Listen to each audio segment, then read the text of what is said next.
हरिपुर नाम के एक शांत गांव के किनारे एक नदी बहती थी। उसी गांव में दो भाई रहते थे।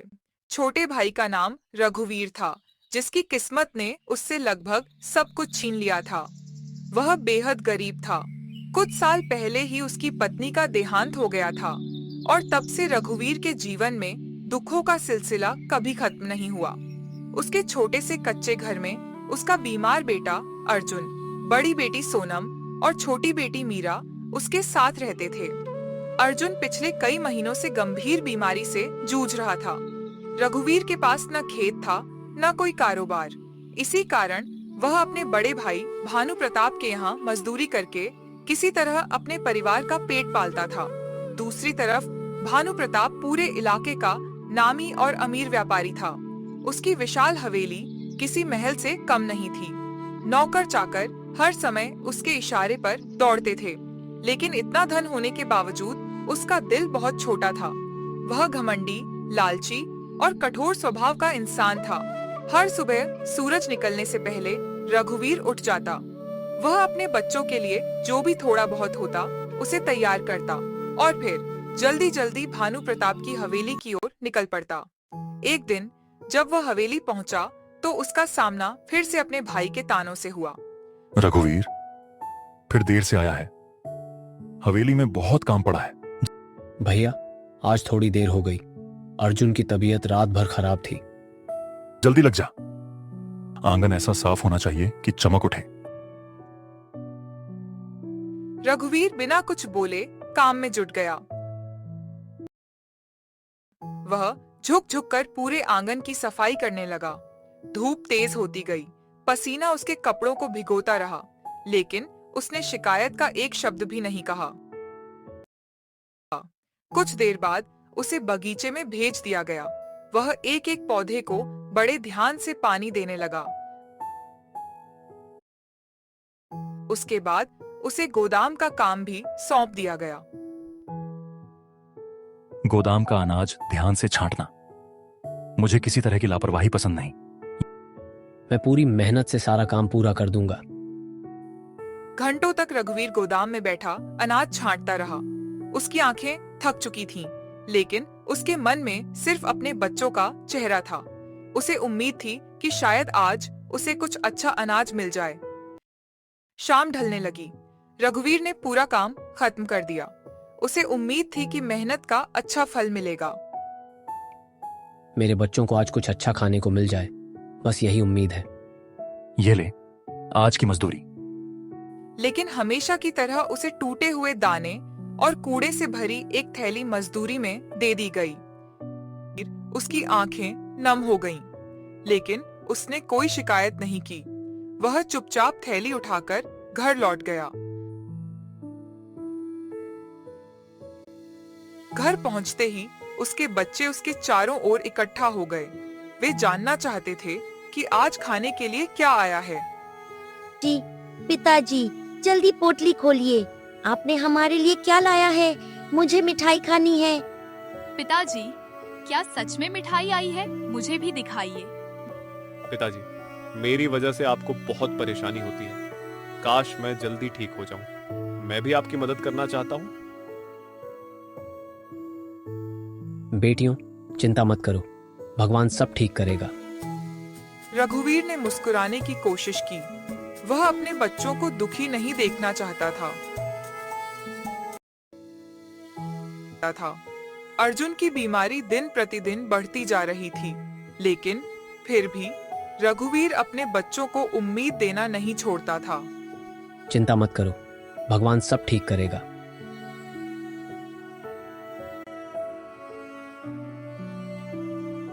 कुछ दिनों बाद भानु प्रताप ने शहर के पास एक नई कोठी खरीदी। उसके गृह प्रवेश की तैयारी शुरू हो गई। पूरे गांव को निमंत्रण दिया गया, लेकिन रघुवीर और उसके बच्चों को नहीं। कल नए बंगले में बड़ा आयोजन है, सुबह जल्दी आना। बहुत बड़े लोग आने वाले हैं। काम में कोई कमी नहीं रहनी चाहिए। रघुवीर को केवल काम करने के लिए बुलाया गया। अगली सुबह जब वह घर से निकलने लगा तो छोटी मीरा जाग गई। उसे पता चला कि बड़े पापा के घर बड़ा उत्सव है। मिठाइयाँ बनेंगी, दावत होगी। यह सुनकर उसके मन में भी मिठाई खाने की इच्छा जाग उठी। मीरा रघु पिताजी, पिताजी, पिताजी, पिताजी, पिताजी, आज आप इतनी सुबह कहाँ जा रहे हैं? क्या बड़े पापा के घर उत्सव है? क्या वहाँ मिठाइयाँ बनेंगी? हमारे लिए भी मिठाई लाना, मैं आपका इंतजार करूँगी। जल्दी वापस आना। रघुवीर अपनी बेटी की मासूम उम्मीद देखकर अंदर ही अंदर टूट गया। मीरा, मैं तुम्हारे लिए कुछ ना कुछ जरूर लेकर आऊंगा। मैं आपका इंतजार करूँगी। जल्दी वापस आना पिताजी। लेकिन उसने अपनी भावनाएं छिपा लीं। वह भारी मन से घर से निकल गया। उसे नहीं पता था कि शाम को उसके साथ क्या होने वाला है। उस दिन भानु प्रताप की नई कोठी दुल्हन की तरह सजी हुई थी। चारों तरफ रोशनी थी। दूर दूर से मेहमान आए थे। हलवाई बड़े कड़ाहों में खीर, पूड़ी, कचौड़ी और तरह तरह की मिठाइयां बना रहे थे। पूरा वातावरण खुशबू से महक रहा था। रघुवीर सुबह से रात तक लगातार काम करता रहा।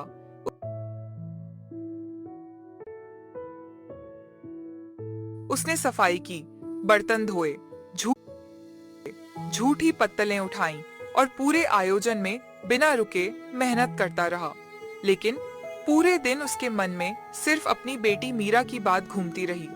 वह सोच रहा था कि काश आज उसके बच्चों को भी थोड़ा सा अच्छा भोजन मिल जाता। सभी मेहमान जा चुके थे। रसोई में अभी भी ढेर सारी मिठाइयां बची हुई थीं। रघुवीर को उम्मीद थी कि शायद आज उसके बच्चों के लिए कुछ अच्छा मिल जाएगा।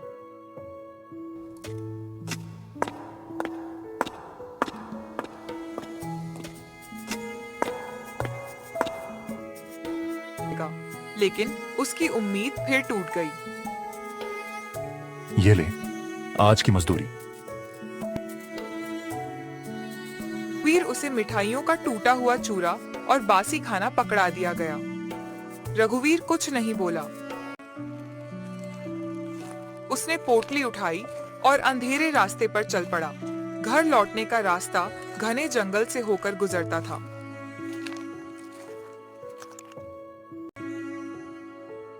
जंगल के बीच एक विशाल पीपल का पेड़ खड़ा था। उस पेड़ के नीचे एक वृद्ध साधु बैठे थे। उनके चेहरे पर अद्भुत तेज था। उन्होंने रघुवीर को रोका। बेटा, रुको। तुम्हारे मन में बहुत दुख है। अपने दिल का बोझ हल्का करो।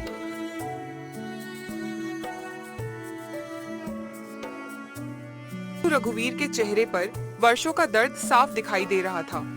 सालों से दबा हुआ दर्द आज बाहर आ गया। रघुवीर फूट फूट कर रोने लगा। बाबा, मैं अपने बच्चों की खुशी के लिए जी रहा हूँ। मेरे बेटे की बीमारी और बच्चों की भूख मुझे सबसे ज्यादा दुख देती है। उसने अपनी गरीबी, अपने बीमार बेटे, अपने बच्चों की भूख और अपने संघर्षों के बारे में सब कुछ बता दिया। साधु शांत भाव से उसकी बातें सुनते रहे। अपने दिल का बोझ हल्का करो। सच्चे लोगों को ईश्वर कभी नहीं छोड़ता। धैर्य रखो। तुम्हारे अच्छे दिन आने वाले हैं। तुम्हारे परिवार के दुख दूर होंगे। जो आज तुम्हें छोटा समझते हैं, कल सम्मान करेंगे भानु प्रताप। फिर उन्होंने उसे समझाया कि सच्चे और ईमानदार लोगों को भगवान कभी नहीं छोड़ते। उन्होंने रघुवीर को आशीर्वाद दिया। उन्होंने कहा कि उसके दुखों का समय अब समाप्त होने वाला है। उसका बेटा स्वस्थ होगा। उसके घर खुशियां आएंगी और जो लोग आज उसका अपमान करते हैं, एक दिन वही उसका सम्मान करेंगे। अगर भगवान की यही इच्छा है तो मैं धैर्य रखूंगा। साधु ने उसके सिर पर हाथ रखा। अचानक तेज हवा चलने लगी।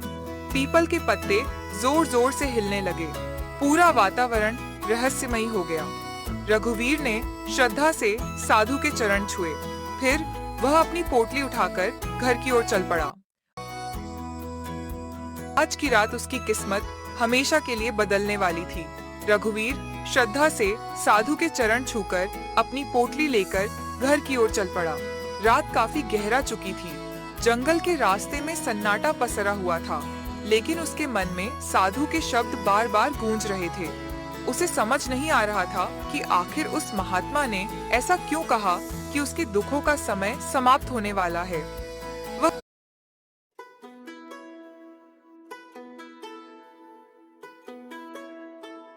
धीरे धीरे अपने घर की ओर बढ़ता रहा। कुछ देर बाद वह अपनी झोपड़ी के पास पहुंच गया। उसकी दोनों बेटियां मीरा और सोनम दरवाजे पर बैठी उसका इंतजार कर रही थीं। जैसे ही उन्होंने अपने पिता को आते देखा, वे खुशी से दौड़कर उसकी ओर भागी। पिताजी, जल्दी पोटली खोलिए। आपने हमारे लिए क्या लाया है? मुझे मिठाई खानी है। वाह! पिताजी, क्या सच में मिठाई आई है? मुझे भी दिखाइए। बेटियों, धीरे धीरे देखो क्या है इस पोटली में। रघुवीर ने धीरे से अपने हाथ में पकड़ी हुई पोटली नीचे रखी। उसका दिल बैठा जा रहा था। उसे लग रहा था कि जब बच्चे पोटली खोलेंगे तो उन्हें वहीं टूटा हुआ चूरा और बासी खाना मिलेगा। अगले ही पल एक ऐसा चमत्कार हुआ जिसने उसकी जिंदगी बदल दी। जैसे ही पोटली खोली गई, उसके अंदर रंग बिरंगी मिठाइयाँ दिखाई देने लगीं। गर्मा गर्म जलेबियाँ, ताजे लड्डू, स्वादिष्ट पेड़े और कई प्रकार के पकवान पोटली में भरे हुए थे। रघुवीर की आंखें आश्चर्य से फैल गईं। वाह! इतनी सारी जलेबियाँ! मैंने इतनी मिठाई कभी नहीं देखी। आज तो बहुत मजा आएगा। वाह, कितने सुंदर लड्डू हैं। लगता है कोई चमत्कार हुआ है। पिताजी, क्या यह सब सच में हमारा है? क्या अब हमें भूखा नहीं रहना पड़ेगा? मुझे भी समझ नहीं आ रहा कि यह सब कैसे हो गया। मैं तो वही खाना लेकर आया था जो मुझे मजदूरी में मिला था। लगता है ये सब उस महात्मा की कृपा है। मीरा, सोनम, अर्जुन, रघुवीर बच्चे खुशी से झूम उठे। सालों बाद उनके घर में इतना अच्छा भोजन आया था, लेकिन सबसे बड़ा चमत्कार अभी बाकी था। रघुवीर जैसे ही झोपड़ी के अंदर गया, वह एकदम स्तब्ध रह गया। हे भगवान, ये मैं क्या देख रहा हूँ? हमारा घर इतना सुंदर कैसे हो गया?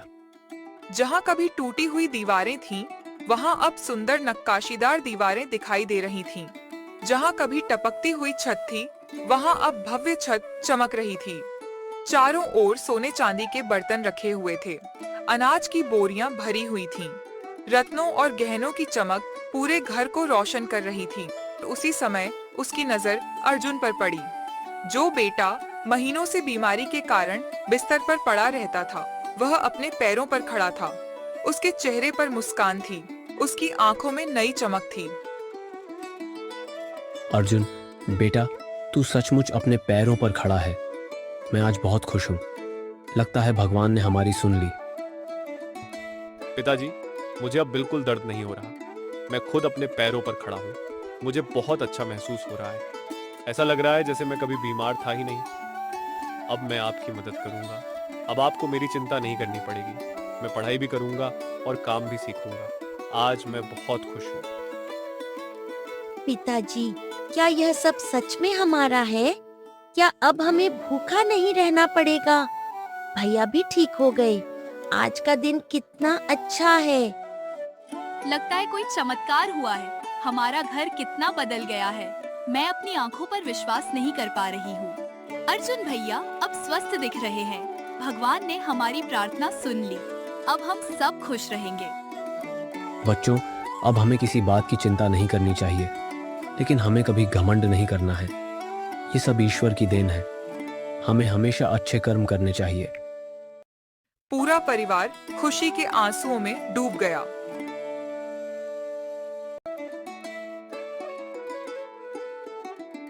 उस रात किसी की आंखों में नींद नहीं थी। हर कोई भगवान और उस दिव्य साधु को याद कर रहा था।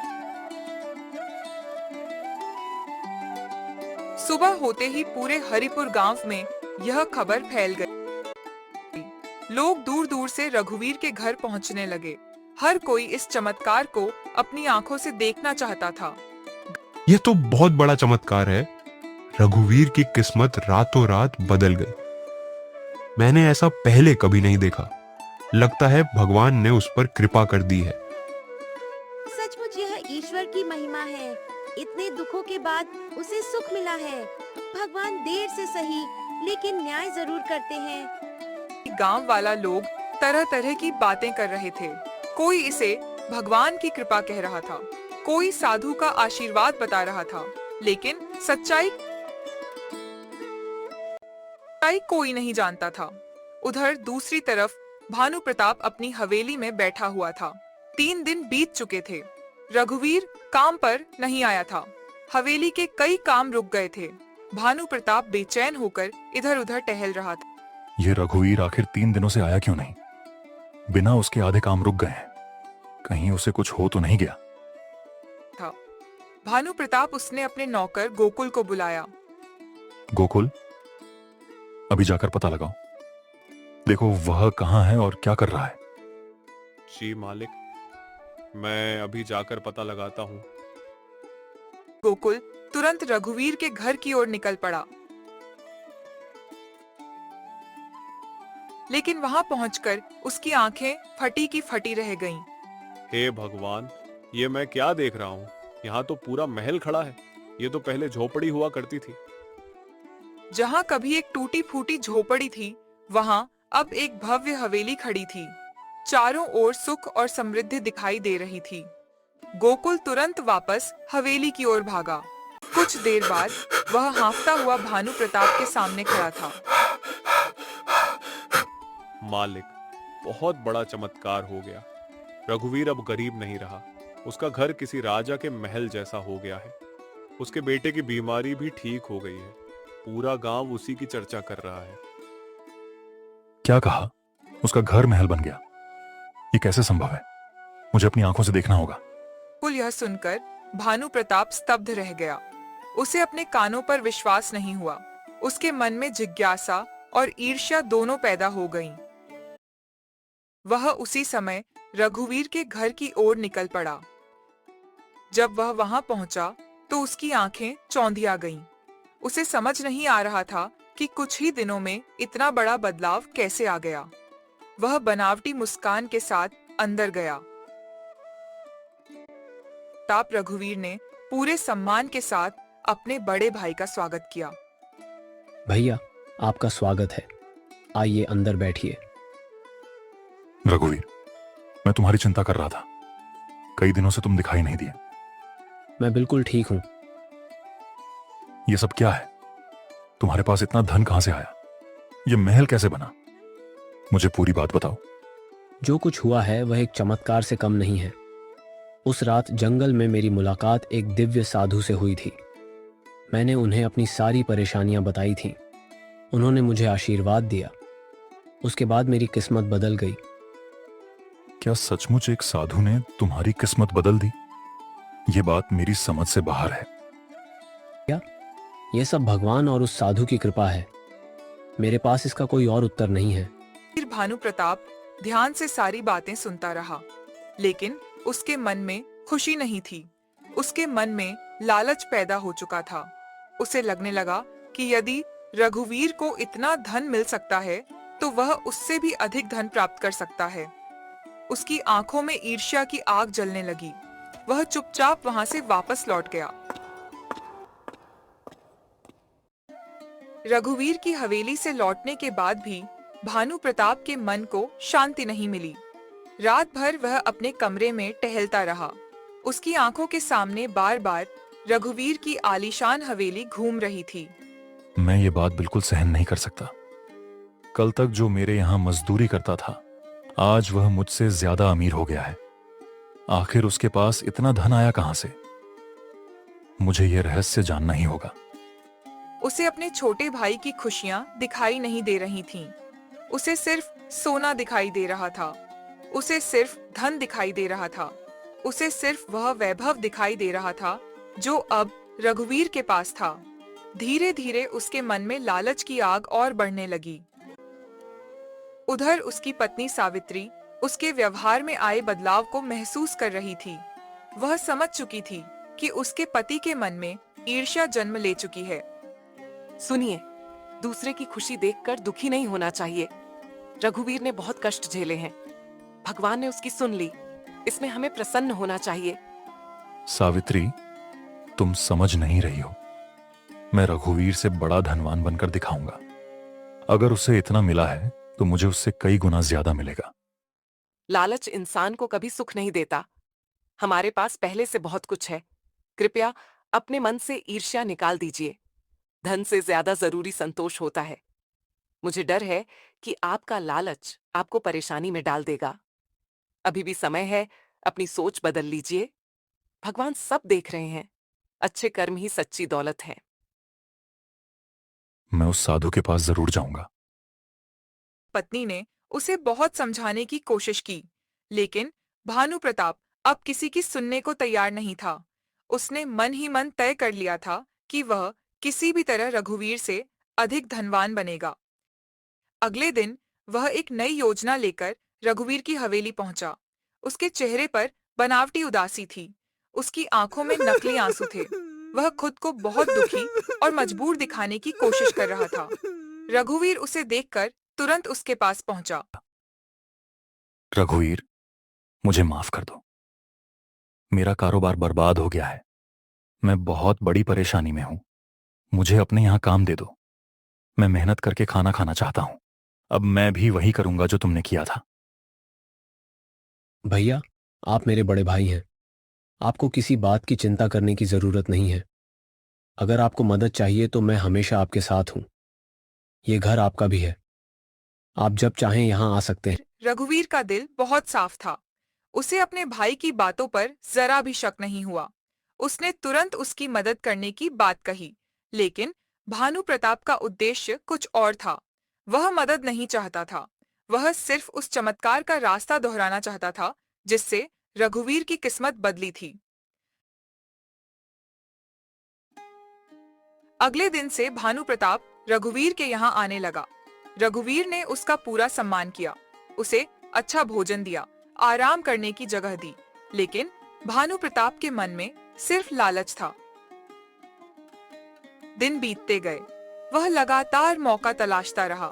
एक दिन उसने जानबूझकर कुछ मिठाइयाँ और खाना अलग रख लिया, फिर उन्हें एक पुरानी पोटली में बांध लिया। उसे विश्वास था कि अब वही चमत्कार उसके साथ भी होगा। अगली सुबह वह उसी जंगल की ओर निकल पड़ा जहां विशाल पीपल का पेड़ खड़ा था, जहां रघुवीर की मुलाकात उस दिव्य साधु से हुई थी। जंगल पहले की तरह शांत था। हवा में रहस्य घुला हुआ था। पेड़ों की शाखाएं धीरे धीरे हिल रही थीं। कुछ देर बाद वह पीपल के पेड़ के नीचे पहुंच गया। वहां वही साधु ध्यान में बैठे हुए थे। बाबा, मुझ पर दया कीजिए। मैं बहुत दुखी हूं। मेरे पास कुछ नहीं बचा है। मुझे भी आशीर्वाद दीजिए। मुझे भी वैसा ही सुख चाहिए जैसा रघुवीर को मिला। साधु उसकी आंखों में देख रहे थे, मानो उसके मन की हर बात पढ़ रहे हों। ये भानु प्रताप, सच बोलो। तुम्हारे मन में दुख से ज्यादा लालच है। तुम यहाँ आशीर्वाद लेने नहीं, धन पाने आए हो। कुछ क्षणों तक वहां गहरा सन्नाटा छाया रहा। फिर अचानक वातावरण बदलने लगा। तेज हवा चलने लगी। पीपल के पत्ते जोर जोर से हिलने लगे। आसमान में बादल घिर आए। भानु प्रताप के चेहरे का रंग उड़ गया। तुमने अपने जीवन में बहुत गलतियां की हैं। क्या तुम्हें अपने भाई का अपमान याद है? क्या तुम्हें उसके भूखे बच्चे याद हैं? क्या तुम्हें उसकी मजबूरी याद है? रघुवीर ने कभी किसी का बुरा नहीं किया। उसने दुख में भी धैर्य रखा। उसने अपमान में भी सम्मान देना नहीं छोड़ा। उसे उसके कर्मों का फल मिला है। धन केवल उन्हीं के पास टिकता है जिनके मन में दया होती है। साधु ने उसे उसके पुराने कर्मों की याद दिलाई। उसे याद आने लगा कि कैसे उसने अपने ही भाई का अपमान किया था, कैसे उसने भूखे बच्चों को कभी सम्मान से भोजन नहीं दिया था, कैसे उसने धन के घमंड में इंसानियत को भुला दिया था। उसके चेहरे पर शर्म दिखाई देने लगी। अचानक उसकी पोटली जमीन पर गिर गई। पोटली खुल गई और उसके अंदर रखा सारा भोजन राख में बदल गया। भानु प्रताप यह दृश्य देखकर कांप उठा। ये क्या हो रहा है? मेरी पोटली में रखा खाना राख कैसे बन गया? उसे समझ में आने लगा कि वह कितना बड़ा अपराध कर चुका है। उसके मन में पहली बार सच्चा पश्चाताप जागा। बाबा, मुझसे गलती हो गई। मैंने अपने भाई के साथ बहुत अन्याय किया। मैं धन के घमंड में अंधा हो गया था। कृपया मुझे क्षमा कर दीजिए। मुझे सुधारने का एक मौका दीजिए। तुम्हारी सबसे बड़ी गरीबी धन की नहीं, विचारों की है। तुम्हें पहले अपने मन को बदलना होगा। पश्चाताप करना अच्छी बात है, लेकिन केवल शब्दों से कुछ नहीं होगा। अपने कर्मों को बदलो, जरूरतमंदों की सहायता करो, अपने भाई से क्षमा मांगो, तभी तुम्हें सच्ची शांति मिलेगी। याद रखो, ईश्वर न्याय अवश्य करते हैं। उसकी आंखों से आंसू बहने लगे। अब वह धन नहीं मांग रहा था। अब उसे अपने किए हुए कर्म याद आ रहे थे। उसे अपने भाई का दुख याद आ रहा था। उसे उन मासूम बच्चों की भूख याद आ रही थी। साधु ने उसे समझाया कि हर इंसान अपने कर्मों का फल पाता है। काफी देर तक वह साधु के सामने सिर झुकाकर बैठा रहा। फिर वह भारी मन से वहां से वापस लौट गया। इस बार उसके कदमों में घमंड नहीं था, उसके चेहरे पर पश्चाताप था। वह सीधे रघुवीर की हवेली पहुंचा। रघुवीर उसे देखकर तुरंत बाहर आया। भानु प्रताप अपने छोटे भाई के सामने रो पड़ा। रघुवीर, मैं तुम्हारे सामने शर्मिंदा हूं। मैंने तुम्हें हमेशा छोटा समझा। मैंने तुम्हारे दुख को कभी नहीं समझा।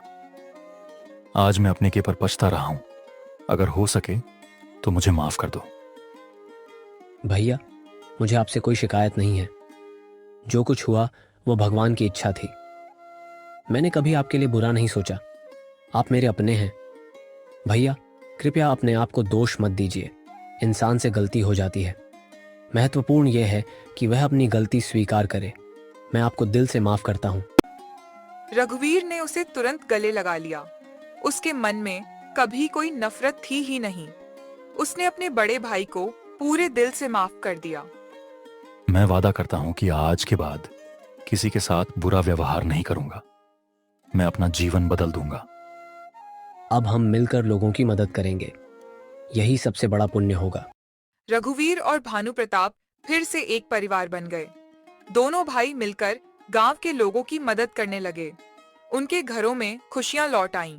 हरिपुर गांव में समृद्धि और प्रेम का वातावरण फैल गया। देखो, भानु प्रताप कितना बदल गया है।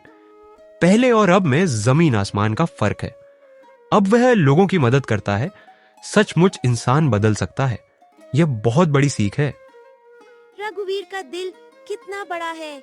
उसने अपने भाई को तुरंत माफ कर दिया। इसी वजह से भगवान ने उसे इतना सम्मान दिया। प्रेम और क्षमा सबसे बड़ी ताकत है। हमें भी यही सीख अपने बच्चों को देनी चाहिए। जो दूसरों के साथ अच्छा व्यवहार करता है, भगवान उसके साथ अच्छा करते हैं। और जो लालच में अंधा हो जाता है, उसे एक दिन अपने कर्मों का फल अवश्य मिलता है।